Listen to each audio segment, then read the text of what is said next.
Salam sejahtera Malaysia, denyut nadi suara rakyat bergema di channel ini. Jangan lupa tekan butang subscribe, like dan share. Malaysia kita punya, cintai Malaysiaku, kita jaga kita.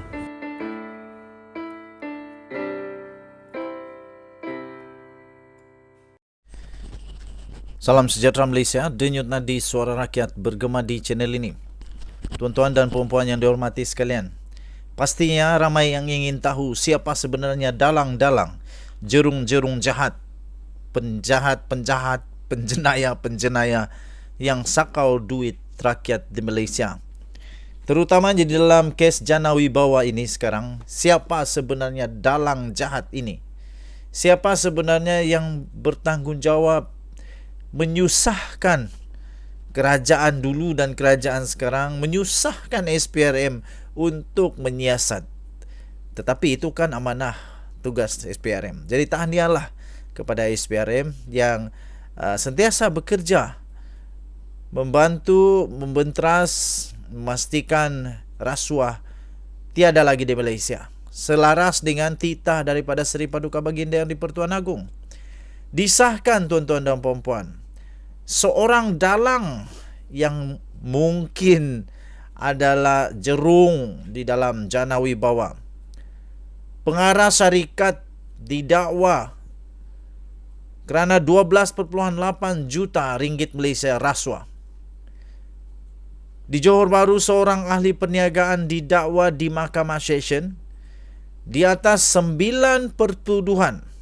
9 pertuduhan yang telah meminta dan menerima rasuah berjumlah 12.8 juta berkaitan dengan projek Jana Wibawa antara Julai 2021 sehingga Oktober 2022. Yang menghairankan saya, tuan-tuan dan puan-puan, Jana Wibawa ini seperti yang kita tahu, Jana Wibawa ini dihaskan untuk membantu syarikat-syarikat kontraktor Bumiputra yang terkesan akibat pandemik COVID-19.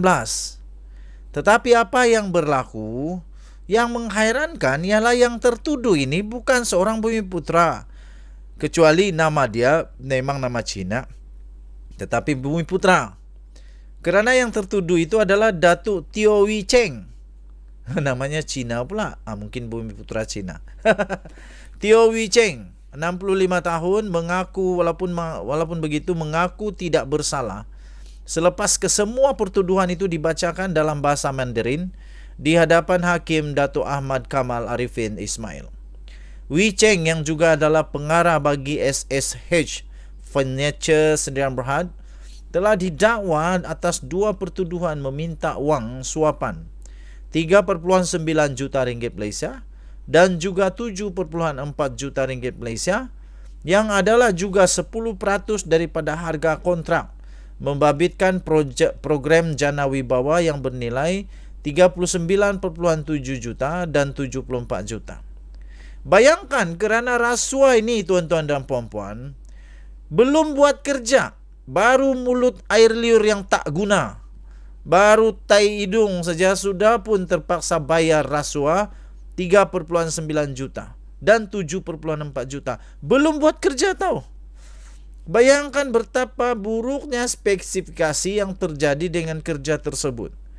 Baru ayak liok, belum beli barang, belum turun kerja, belum letak sebiji batu pun di dalam projek itu, sudah kena rasuah 3.9 juta dan 7.4 juta. Wang sudah tiris, wang sudah buang, wang sudah hilang. Tak berguna. Kerana itu tuan-tuan dan puan-puan, sebab itulah ramai sekali rakyat Malaysia mengeluh dengan kualiti kerja yang teruk kadang-kadang berlaku.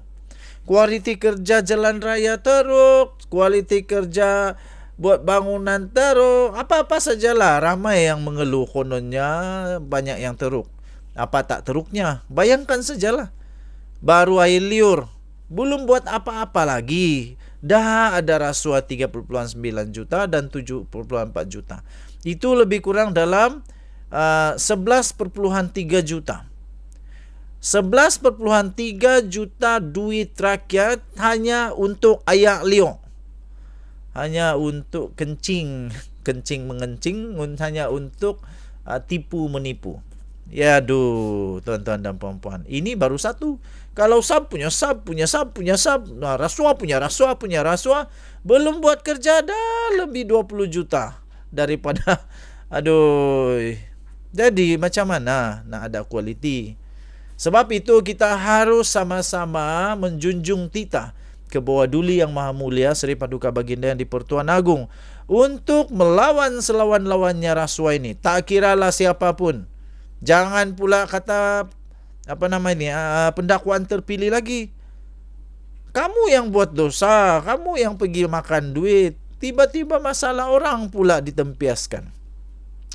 Ia masing-masing bagi projek menaik taraf jalan pintasan dari Jalan Sawah ke Tenang Station di Segamat dan membina jalan dari Kampung Belukar Durian ke Persimpangan Felda Waha di Sendili di Kota Tinggi.